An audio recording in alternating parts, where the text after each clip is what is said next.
तुम्ही ऐकत आहात रेडिओ शुगर 90.8 FM जिंदगी स्वीट हो जाए आणि मी तुमच्या सोबत आहे आरजे स्वरा.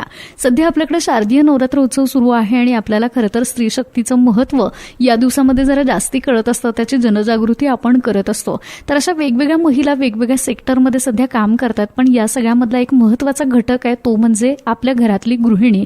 तर ती सुद्धा उत्तम पद्धतीनं घर सांभाळत असते आणि तो सुद्धा तिचा ती जॉब अगदी चोखपणे करत असते बरं का. तर अशाच एक गृहिणी माझ्यासोबत आहेत, त्यांचं नाव आहे प्रियदर्शनी पवार. तर रेडिओ शुगरमध्ये तुमचं वेलकम आहे. थँक्यू. येस. हॅलो. कशा आहात? हा, मी खूप छान. तुम्ही स्वतः एक हाऊसवाईफ आहात, तर तुम्ही याच्याकडे कसं बघताय, काय सांगाल? मी प्रियदर्शनी पवार बोलते. हो, मी एक हाऊसवाईफ आहे. तर मी खूप गर्वाने सांगते की मी एक हाऊसवाईफ आहे. मी फक्त हाऊसवाईफ आहे असं म्हणणार नाही, तर गर्वाने सांगेन की मी एक हाऊसवाईफ आहे. अच्छा. वर्किंग वुमन आणि घरातली हाऊसवाईफ, खरं तर या दोन वेगळ्या गोष्टी असल्या तरी सुद्धा दोन्ही स्त्रिया आपापलं घर छान पद्धतीनं सांभाळत असतात. त्यातल्या त्यात तुम्ही हाऊसवाईफ आहात म्हटल्यानंतर अगदी सकाळी उठल्यापासून ते रात्री झोपेपर्यंत आपल्याला घरातली बरीच घरकामं असतात आणि ती सगळी आपण करत असतो. तर या सगळ्या गोष्टी तुम्ही कशा टॅकल करता? हा प्रवास तुमचा कसा आहे? ऍक्च्युली आपल्या समाजामध्ये एक अशी रूढी परंपरा चालत आलेली आहे की हाऊसवाईफ म्हटल्यावर काय की घरचं तर काम असतं, काय काम असतं घरी बसून असं असतं. पण असं नाही. एक हाऊसवाईफ आहे ही खूप वेगवेगळ्या भूमिका निभावत असते आणि खूप वेगवेगळे कामं करत असते, जे की एक स्त्री सोडून मला तर वाटत नाही बाकीचे पुरुष सुद्धा करू शकतात. असं नाही की ते करत नाहीत, पण आपण बघतो की नोकरीला जाणारे लोक असतील, शर्यत करणारे लोक असतील, ते 8 तासाचं काम करतात, घरी येतात आणि निवांत विश्रांती घेतात. का तर मी दिवसभर काम करून आलोय. पण एक हाऊसवाईफ असं नाही. हाऊसवाईफला खूप वेगवेगळे कामं घरी असतात, जबाबदाऱ्या असतात आणि दिवसभर ते कंटिन्यू चालूच असतं. जर एखादी स्त्री पूर्ण काम करत असेल घरातील, तर ते वेळ पुरत नाही तिला. बरोबर. दिवसभर काम चालू असतं. त्यामुळे मी तिच्याकडे एक खूप पॉझिटिव्ह दृष्टिकोनातून बघते की हाऊसवाईफ ही एक ग्रेटच आहे. बरोबर. ऍक्च्युली तुमच्या या सगळ्या गोष्टी ऐकल्यानंतर मला तुमच्याकडून एक गोष्ट फक्त जास्ती ऐकायला मिळते, ती म्हणजे पॉझिटिव्ह थॉट. तुम्ही खरं तर सकारात्मक गोष्ट त्याच्यामधून आम्हाला सांगताय. पण ही सगळी घरातली कामं करत असताना कधीतरी असं होतं का हाऊसवाईफ म्हणून की आता बस झालं, मला खूप कंटाळा आलाय आता ही घरकामं करून? कंटाळा आलाय असं नाही होत, पण एक मुवमेंट अशी येते की इतर लेडीजना बघून की अरे ते म्हणजे बाहेर जातायत, जॉब करतायत, स्वतःचा अर्निंग घेतायत, त्याच्यातून ते स्वतःचे डिसिजन स्वतः घेऊ शकतात, स्वतः काहीतरी स्वतःसाठी करू शकतात, जे की हाऊसवाईफ स्वतःसाठी हे करू शकत नाही. तिला पहिला घरातल्यांचा विचार करावा लागतो, मुलांचा विचार करावा लागतो. तसं हाऊसवाईफला ऍक्च्युली बाकी सगळ्या गोष्टींचा विचार करून मग स्वतःचा विचार करावा लागतो. ते बघितलं असं कुठेतरी मन वाटतं की नाही बाबा, आपण पण काहीतरी बाहेर पडून करायला पाहिजे, हवं होतं. तर आजकालच्या मुलींना मी काय सांगेन की हाऊसवाईफ हे कमी तर नाहीच आहे, पण काहीतरी स्वतःच्या पायावर उभं राहून करणं आणि ते स्वतःसाठी करणं. कारण आपल्याला हाऊसवाईफ असल्यावर छोट्या गोष्टीसाठी सुद्धा आपल्याला अवलंबून राहावं लागतं. हे काहीतरी पाहिजे तर पैसे द्या, ते काहीतरी पाहिजे तर पैसे द्या. तर स्वतः अर्निंग करत असेल तर ती बाब आपल्याला करावी लागत नाही.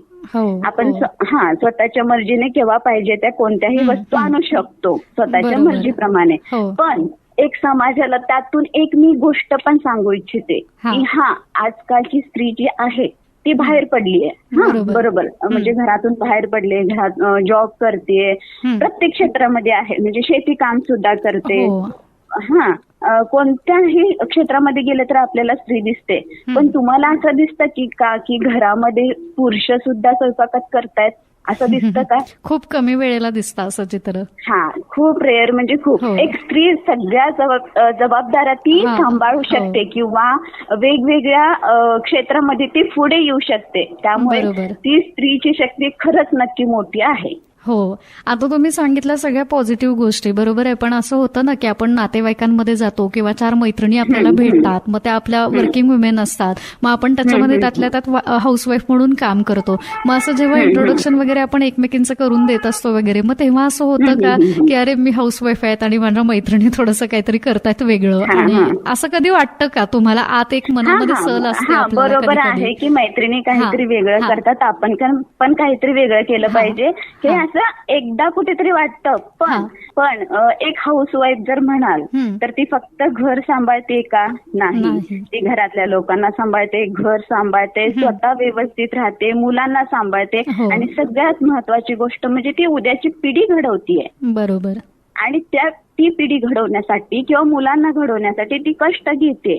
आज जर तुम्ही मुलांना व्यवस्थित सांभाळलं तर ते उद्या व्यवस्थित होणार आहेत हो. किंवा उद्याची पिढी घडवू शकणार आहेत. ती मग ते आपला समाज व्यवस्थित ठेवणार आहेत किंवा आपला देशाची प्रगती करणार आहेत. बरोबर. मग हे काम जर तुम्ही करत असाल व्यवस्थित, हे जर कामाला तुम्ही 100% देत असाल तर नक्कीच तुम्हाला बाकीच्या गोष्टींकडे द्यायला वेळ सुद्धा मिळणार नाही. बरोबर. तर मला एक सांगा की आता हाऊसवाईफ म्हणून काम करत असताना बाकीचे पण घरातले आपले फॅमिली मेंबर असतात. मग आपल्या घरामध्ये एखादा डिसिजन घ्यायचा असेल किंवा कुठली वेगळी गोष्ट करायची असेल तर मग काही घरांमध्ये असं चित्र आपल्याला पाहायला मिळतं की तिथं त्या घरातल्या हाऊसवाईफला तिचं मत विचारामध्ये घेतलं जात नाही वगैरे. तसं तुमच्या बाबतीमध्ये असा काही इन्सिडेंट घडलाय का याच्यापेक्षा काही वेगळं आहे? असं तर कधी काही झालं नाही बरं का. कारण एक हाऊसवाईफ जरी असले, जरी घरी काम करत असले तरीही प्रत्येक डिसिजन मध्ये मला विचारात घेतलं जातं किंवा माझं मत विचारलं जातं. मग भलेही ते माझे सासू सासरे असू देत, दीर असू देत किंवा मिस्टर असू देत. म्हणजे थोडक्यात असं की काही गोष्टी, एखादी शॉपिंग, आपण छोटंसं उदाहरण घेऊ, एखादं शॉपिंग जरी करायचं झालं तरी माझ्या चॉईसने घेतलं जातं. मग मी त्यावेळेस हॅप्पी असते. ओके, माझ्या आवडीने घेतलं किंवा माझा विचार त्या ह्याच्यामध्ये घेतला की बाबा माझा असा संमत आहे, ते मला आनंद वाटतो. बरोबर आहे. तर मग आता सगळ्या बायका जेव्हा घराबाहेर पडतात आणि त्यांना छान नोकरी, त्यांना त्यांचं जे स्वप्न असतं ते पूर्ण झालेलं असतं, 4 पैसे पण कमवत असतात आणि हाऊसवाईफ म्हणलं की आपल्याला कुठल्याही गोष्टीचा पगार मिळत नाही आणि एकतर आपण खूप काम करत असतो, दिवसभर घरासाठी आपण राबत असतो. मग असं कधी कधी होतं का की चला आता आपण आपल्या मिस्टरांकडे किंवा आपल्या नवऱ्याकडे हक्कानं, अरे माझं इतकं काम झालंय आणि याचे पैसे मला मिळत नाहीयेत, इतकं मी काम करते, असं कधी होतं का तुमच्या गप्पांमध्ये? पैसे मिळत नाहीत वगैरे माझं तरी असं कधी असं झालं नाही. कारण आपण पैसे कशासाठी घेतो की आपल्याला काहीतरी वस्तू आणायची, काहीतरी हवंय. मग ते जर कसं आहे, आपण आपल्या फॅमिलीशी बॉन्डिंग कसं आहे, आपल्या मिस्टरांची बॉन्डिंग कसं आहे, आपण त्या जबाबदाऱ्या कशा प्रकारे पार पाडतोय, ह्या पण गोष्टी त्याच्यामध्ये मॅटर करतात. तुम्ही जर तुमच्या जबाबदाऱ्या पूर्णपणे पार पाडत असाल तर नक्कीच लोक तुमचा पण विचार करणारच. लोक म्हणण्यापेक्षा घरचे तुमचा विचार करणारच, त्या तुमच्या जबाबदाऱ्या व्यवस्थितपणे त्यांची कर्तव्य पार पाडणारच.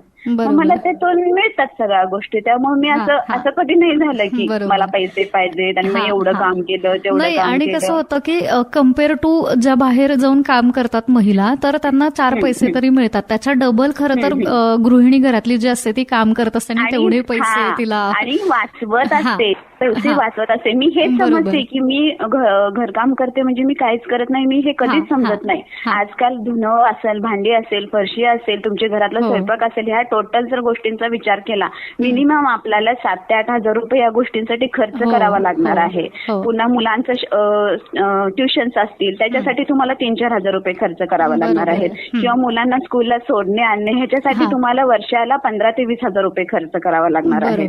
मग ह्या गोष्टी मी स्वतः करते, मी स्वतः त्या गोष्टी वाचवते ना, ती माझी कमाईच आहे. सेव्ह द मनी. बरोबर आहे. तर मग आता सकाळी उठल्यापासून तुमचं एक रुटीन चालू होतं, साधारण आपण पहाटे 5 किंवा 6 वाजल्यापासून पकडूयात की रुटीन चालू होतं ते अगदी रात्री झोपेपर्यंत. तर मग या सगळ्या वेळांमध्ये तुम्ही आता सांगितलं की तुम्ही घरातल्या मेंबर्सना तुम्ही सांभाळता, जपता, त्यांना काय हवं नको त्याचा विचार केला जातो. मग या सगळ्यामध्ये तुम्ही स्वतःला वेळ देता का? म्हणजे तुमच्या तुम्ही हॉबीज जपता का किंवा तुम्ही एक्सरसाइजसाठी स्वतःला असा वेळ वगैरे काय देताय? हो. मग मी सकाळी 5ला मग मी हे सकाळी 5ला उठते. माझे मिस्टर 6 वाजता ऑफिसला जातात. 5ला उठून मग मी त्यांचं टिफिन वगैरे असेल, नाश्ता असेल, चहा वगैरे असेल ते आवरून देते. त्यानंतर मग 6:15 ते गेल्यानंतर मला 7:30 पर्यंतचा वेळ हा फ्री मिळतो माझ्यासाठी. मग त्याच्यामध्ये मी गेल्या लॉकडाऊन मध्ये असा काळ होता की बाहेरच निघायचं नव्हतं, काहीच करायचं नव्हतं. मग त्याच्या ह्याच्यामध्ये मी काय केलं, ऑनलाईन योगाचे डिग्री घेतली, मी एज्युकेशन घेतले मी. आणि मग ते योगाची डिग्री घेतल्यानंतर मला योगामध्ये इतकं वेळ निर्माण झालं की मी सकाळचा मिनिमम 45 मिनिट तरी मी योगामध्ये स्वतःचा देते. अच्छा, मग ते आता कंटिन्युअसली करताय का आता? आता पण हो, करताय? मी अच्छा. कंटिन्युअसली करते ते. हा. आणि त्यातून माझं माइंड फ्रेश होतं, मेडिटेशन होतं, बॉडी एक्सरसाइज होते बरोबर. आणि त्यातून मला नवीन नवीन विचार करण्याची शक्ती पण मिळते योगामुळे. योगा हा आपला म्हणजे भारतातला तर बेस्ट आहेच आपल्या हेल्थसाठी. त्यामुळे माझा त्याच्यावर विश्वास पण आहे. मी करते कंटिन्यू आणि त्याच्यानंतर मग मुलीचं चालू होतं, मग दिवसभराची आपली कामं चालू होतात. अच्छा. मग घरच्या घरी बाकीचे इतर कुठले हॉबीज अजून जपता तुम्ही? हो, मला मेहंदी, रांगोळी, पेंटिंगची पण आवड आहे. पुन्हा घरी एक वातावरण राहावं एज्युकेशनचं. मी आता माझ्या मुलीला ट्युशन वगैरे कुठले लावलेले नाहीत. माझी मुलगी आता 5th आहे, सीबीएसई पॅटर्नला आहे. पण कोणत्याही प्रकारचे ट्युशन तिला लावलेले नाही. तर मी त्यांचा अभ्यास घरीच घेते. पण तरी पण कुठेतरी एज्युकेशनचं वातावरण घरी राहिलं पाहिजे. एज्युकेशन म्हणून काय हे समजलं पाहिजे तिला. म्हणून मी घरी इतर मुलांची ट्युशन सुद्धा घेते. त्या निमित्ताने काय होतं, ती मुलं कशी करतायत आणि जी आहेत माझ्याकडे नशिबाने ती खूप हुशार पण आहेत बरं का.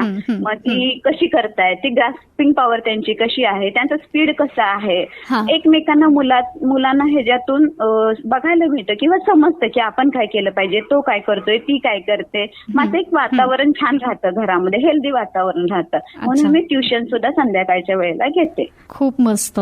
आणि आता खरं तर शारदीय नवरात्र उत्सव सुरू आहे आणि मग स्त्री शक्ती ही आपल्याला वेगवेगळ्या रूपामध्ये पाहायला मिळते आणि तुमच्यामध्ये ती एक आहे. आणि गृहिणी म्हटलं की तिच्याकडे खरंच खूप एनर्जी असते इतर महिलांपेक्षा.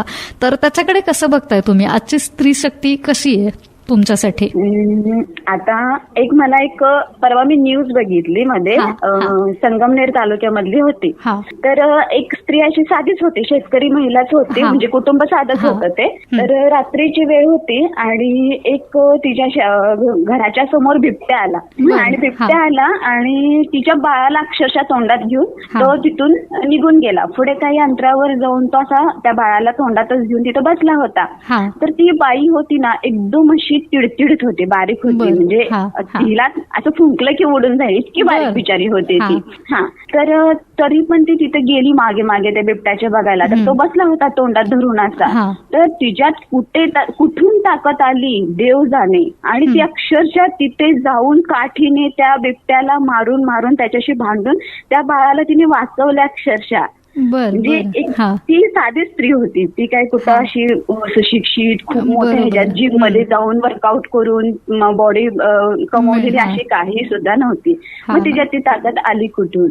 मग मला पण असं वाटतं की आपण जेव्हा लाईफ जगत असतो, आपल्यावर जेव्हा ज्या जबाबदाऱ्या पडतात त्यावेळेस आपोआप एक नवीन दुर्गा म्हणावं, आपण दुर्गा म्हणू, आपोआप एक दुर्गा तिच्यामध्ये आलेली असते आणि ती जबाबदारी ती अगदी सहजरित्या पार पाडू शकते. आणि त्यातलं तिचं एक मातृत्व पण जे आहे ते पण आपल्याला त्यामधनं न्यूजमधनं दिसतं, दिसून आलं. बरोबर. अच्छा. तर आता तुम्ही एका स्त्री शक्तीबद्दल सांगितलं की जी तुम्ही संगमनेरमधली न्यूज वाचली, तर असंही महिला आपलं संरक्षण करत असते, आपल्या मुलांचं, आपल्या घराचं संरक्षण करत असते. तर मग आता वेगवेगळे आपल्याकडं फेस्टिवल असतात, तर ते तुम्ही कसं सेलिब्रेट करता? ऍक्च्युली आता कसं आहे, एक हाऊसवाईफ आहे, घरातल्या वेगवेगळ्या जबाबदाऱ्या पार पाडत असते, घरातले वेगवेगळे म्हणजे मेंबर्सना सांभाळत असते, अगदी वयस्करांपासून छोट्या मुलांपर्यंत. मग त्याच्यामध्ये सगळेच येतात. ते करता करता आपले म्हणजे मराठी धर्मामध्ये इतकी वेगवेगळे सण आहेत की ते पण आपल्याला साजरे करावे लागतात. आपल्याला ते धार्मिकता सांभाळावी लागते. ते करता करता आता आपण कसं म्हणतो, पुरुष येतात 8 तास काम करतात, दमतात, झोपतात. पण स्त्रीला ज्या दिवशी सण असेल सकाळी पहाटे 5 वाजल्यापासून करायचं असतं, पण ती बिचारी तरी पण करून सुद्धा दुपारी 12 वाजेपर्यंत काम आटपून दुपारी मेहंदी काढायला विसरणार नाही. किंवा संध्याकाळी जर आपल्याला दांडिया खेळायला जायचं असेल तर ते दांडियाचं लुक करून बाहेर जायला विसरणार नाही. म्हणजे ती आणि ती खेळायलाही विसरणार नाही, कारण ती त्यातून ती स्वतःचा पण आनंद शोधत असते आणि प्लस पण त्याच्या पाठीमागे आपल्या घराचा एक मोठेपणा पण ती दाखवत असते. बरोबर. मग हे सगळं तुम्ही करताय का तुमच्या रुटीन लाईफ मध्ये? हो, अगदी अगदी. मी तर कुठलेही सण सोडत नाही. प्रत्येक सण ज्या त्या पद्धतीनं साजरे करत असते. आणि आता आपले दांडिया वगैरे कार्यक्रम चालू आहेत, तर ते सुद्धा रोज आमच्या दांडियाचे प्रोग्राम्स असतात. 9 दिवस आम्ही वेगवेगळे गेटअप करतो, वेगवेगळ्या कलरचे ड्रेसेस असतील, आणि दांडिया वगैरे असेल तर आमचे 9 दिवस कार्यक्रम चाललेले असतात वेगवेगळे. ओके, तर खरं तर खूप तुमचा छान जर्नी आणि मला सुद्धा तो आवडला. आता तुम्ही हाऊसवाईफ म्हणून काम करता आणि बरीच वर्ष तुमच्या लग्नाला झाली असणार आहेत, हे तुमच्या बोलण्यातनं मला जाणवतंय थोडंसं. तर माझ्या लग्नाला 13 वर्ष झालेत. हा, तर मग तुमच्यासारख्या अनेक कित्येक महिला आहेत की ज्या गृहिणी हाऊसवाईफ म्हणून काम करतात. तर मग असं होतं की 4 लोकांमध्ये गेल्यानंतर आपला थोडासा कॉन्फिडन्स लूज होतो की माझ्या मैत्रिणी खूप छान काहीतरी भारी करतायत आपल्यापेक्षा वेगळं, आणि आपण गृहिणी म्हणून घरातच असतो 24 तास, मग आपल्याला काही तेवढी नाही काही इम्पॉर्टन्स मिळत नाही वगैरे, असं थोडंसं त्यांना वाटत असतं. मग हा कॉन्फिडन्स कसा बिल्टअप करायचा, काय सांगा? ऍक्च्युली कसं आहे की याच्या पूर्वीचा काळ वेगळा होता. स्त्रियांना घरातून बाहेर पडता येत नसायचं किंवा कुठे फिरायला जाता येत नसायचं. त्यांना जग म्हणजे काय हे माहीतच नव्हतं ऍक्च्युली, खरं सांगायचं तर. पण आजकालचा काळ तसा झालेला नाही. जरी हाऊसवाईफ असल्या तरी खूप छान शिक्षण घेतलेले आहेत. त्या शिक्षण घेऊन त्या घर सांभाळत आहेत. कारण काही काही घरांची म्हणजे गरज नसते किंवा नको, म्हणजे एखाद्या स्त्रीला पण आवडत नाही की आपण कामच केलं पाहिजे, आपण छान घर सांभाळू, असं एक काही काही जणांचं मत असतं.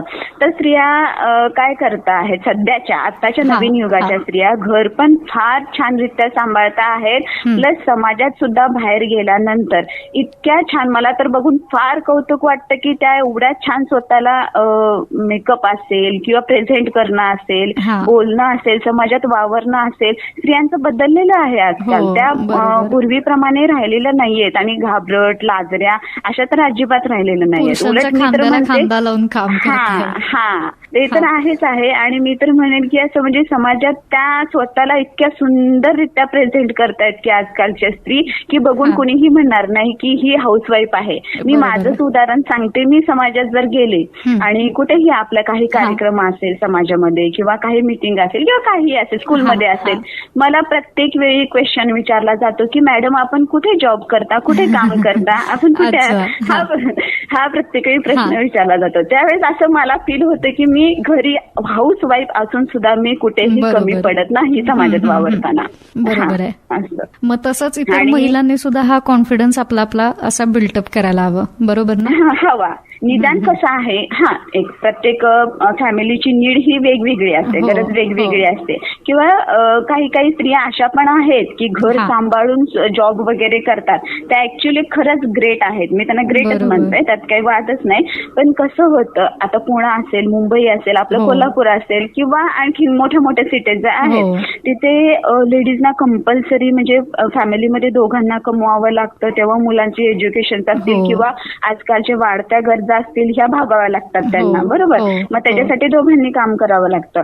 पण ह्या धावपळीमध्ये स्त्री पण एक मनुष्य आहे. तिला जॉब करायचा आहे, मुलांची जबाबदारी सांभाळायची आहे, घरातली जबाबदारी ह्या सगळ्या ह्याच्यामध्ये कुठेतरी एकीकडे दुर्लक्ष होणार, कुठेतरी. मग अशा वेळेला म्हणजे मी काही काही ठिकाणी असं बघितलं की थोडं मुलांच्याकडे दुर्लक्ष केलं जातं किंवा त्यांचं एज्युकेशन असेल किंवा त्यांचं डेव्हलपमेंट असेल, मुलांचं ग्रोथ असेल, ह्याच्याकडे थोडंसं कमी पडणारच. एक स्त्री कुठे कुठे पुरणार ना. मग अशामुळे म्हणजे मी मध्ये स्टडी करत होते चाइल्ड मेमरीवरती. तर त्याच्यामध्ये असं मला दिसून आलं की जे जॉब करणारे वगैरे कपल्स आहेत, तर त्यांच्या मुलांच्याकडे त्यांना द्यायला वेळ नसल्यामुळे मुलं दिवसभर घरी काय करतात किंवा स्कूलमध्ये त्यांचं काय चाललंय किंवा ते समाजात कसे आहेत, ते थोडं दुर्लक्ष होतं. ते जाणून बुजून होत नाही, पण कामाच्या धावपळीमुळे होतं, पण होतं. मग अशामुळे मुलं काय होतात, काहीतरी चुकीच्या गोष्टीला लागणे किंवा डिप्रेशन मध्ये जाणे. अक्षरशः खूप वेल एज्युकेटेड फॅमिली मधल्या मुलांच्या वगैरे आत्महत्या होत आहेत, अगदी छोट्या छोट्या. परवाचीच न्यूज मी ऐकली की 8वीच्या मुलाने आत्महत्या केली. काय त्यांना एवढं असं डिप्रेशन आलं असेल की 8वीच्या मुलांनी. तर मला काय वाटतं, ही जबाबदारी पहिला आपण पार पाडावी, मग आपण बाकीच्या गोष्टींच्याकडे लक्ष देणं गरजेचं आहे. जेव्हा तुम्ही तुमच्या मुलांचा पाया पक्का कराल, तेव्हा ते उद्या भविष्यात असं चुकीचं काही डिसिजन घेणार नाहीत किंवा तुमची फॅमिली सुद्धा एकदम उत्तम होऊन जाईल. बरोबर आहे, खरंच. आणि तुमच्याशी बोलून मला खरं तर खूप भारी वाटलं, कारण तुम्ही हाऊसवाईफ जरी असला तरी तुमच्या सगळ्या गोष्टी मला सकारात्मक वाटतात. सकारात्मक तुमचा दृष्टिकोन आहे आणि हा खरं तर खूप भारी आहे. तर हाऊसवाईफ प्रियदर्शनी पवार यांच्यासोबत मी मगाचपासून गप्पा मारते आणि त्यांच्या बोलण्यातनं आपल्याला एक पॉझिटिव्ह थॉट जाणवतो बरं का. तर आता आजची जनरेशन आपण बघतोय की सगळ्या महिला नोकरी करतायत, बाहेर जाऊन पैसे कमवतायत, आणि मग पुढची जनरेशन जी आहे, तर आता ज्या मुली नोकरी करण्यासाठी बाहेर पडतायत, तर त्या खरंच पुढच्या भविष्यामध्ये आपल्याला एक हाऊसवाईफ म्हणून कशी डेफिनेशन असेल असं तुम्हाला वाटतं? ऍक्च्युली खूप छान प्रश्न आहे हा. हा. मला ह्या प्रश्नावर थोडं हा. बोलायचंच होतं. कारण हाऊसवाईफ म्हणले की खरंच काही फॅमिलीमध्ये हाऊसवाईफना खरंच किंमत दिली जात नाही, त्यांच्याकडे निग्लेशन केलं जातं किंवा ते काही कमवत नाहीत ह्या दृष्टिकोनातून त्यांना पाहिलं जातं. हा. पण मला असं वाटतं की उद्या भविष्य काळामध्ये एक अशी वेळ येणार आहे की उद्या तुम्हाला हाऊसवाईफच सापडणार नाहीये, जे ते नोकरीच्या पाठीमागे धावत असणार आहे. ती काळाची गरज आहे, मान्य आहे. पण एक उत्तम घर घडवणे, एक उत्तम मुलं घडवणे, एक उत्तम संसार करणे, हे तुम्ही कुठून करणार आहात? ह्या गोष्टी ह्या कालांतराने उलट तुम्हाला नाहीशा होणार आहेत. त्याच्यामुळे मी तर असं म्हणते की हाऊसवाईफची खरंच किंमत करा. ती आहे म्हणून घर आहे, ती आहे म्हणून मुलं आहेत आणि ती आहे म्हणून समाज आहे. बरोबर बरोबर, खूप छान. कारण उद्या तुम्हाला बघायलाच मिळणार नाहीयेत हाऊसवाईफ, जे ते कामाच्या पाठीमागे असणार आहे. त्यामुळे हाऊसवाईफ हे असायलाच हवं. आणि बरोबर आहे. आणि मगाशी पण तुम्ही एक मुद्दा सांगितला की आता वर्किंग वुमेन असलं की आपलं थोडंफार कधी कधी कामाच्या गोंधळामध्ये आपलं लक्ष घरामध्ये कमी राहतं आणि त्यामुळे आपल्या घरातली मुलं असतील ती डिप्रेशनमध्ये जातात की आई आणि मुलांना वेळ कमी मिळतो. तसा मुलांना पण कमी वेळ मिळतो. आपले सण असतील, काही गोष्टी असतील तर त्या आपण एखादी वर्किंग वुमन जे करू शकत नाही हाऊसवाईफ सारखं प्रत्येक गोष्ट त्याप्रमाणे सेलिब्रेट नाही करू शकत. मग बाहेरून पदार्थ विकत आणले जातात, बाहेरून गोष्टी आणल्या जातात. मग ते कितपत हेल्दी आहेत हे आपल्याला सुद्धा आजकाल कळतं की आपण बाहेरून आणलेले पदार्थ किती हेल्दी असतात. मग या मुलांना पारंपरिक गोष्टी मिळणार कधी, समजणार कधी, जे की ते हाऊसवाईफ कडून सगळं आपल्याला मिळू शकतं. आणि खरंच हाऊसवाईफ एक नष्ट होत चाललेली गोष्ट आहे. तिला थोडंसं जपा, तिला थोडीशी किंमत द्या, बघा सगळं काही व्यवस्थित होईल. नक्कीच. आणि तुमच्याशी बोलून मला खरं तर खूप भारी वाटलं, कारण तुम्ही हाऊसवाईफ जरी असला तरी तुमच्या सगळ्या गोष्टी मला सकारात्मक वाटतात, सकारात्मक तुमचा दृष्टिकोन आहे आणि हा खरं तर खूप भारी आहे. आणि तुम्ही आता हाऊसवाईफ असला तरी सुद्धा तुम्ही बचत सुद्धा करताय बरं का. म्हणजे जर आपल्याला एखादी घरामध्ये मेड ठेवायची असेल तरी सुद्धा आपले 5,000 ते 8,000 आरामात जातात आणि ती सुद्धा एक प्रकारे तुम्ही बचत करून तुम्ही तुमच्या संसाराला, तुमच्या मिस्टरांना तुम्ही हातभार लावताय. आणि ही खरं तर आजच्या काळाची गरज आहे की सेव्ह द मनी. हो बरोबर आहे. तर ती गोष्ट मला तुमची आवडली आहे आणि तुमचा हा प्रवास पण खूप भारी आहे. तर नवरात्रीच्या तुम्हाला पुन्हा एकदा शुभेच्छा देते आणि तुम्ही वेळात वेळ काढून माझ्याशी गप्पा मारल्या. Thank you so much. थँक्यू. माझ्याकडून पण सगळ्या ऑल दुर्गाजना नवरात्रीच्या हार्दिक हार्दिक शुभेच्छा. आणि कुठल्याही हाऊसवाईफनी अजिबात स्वतःला कमी लेखू नका, कारण तुम्ही ग्रेट आहात. हो. Yes, thank you.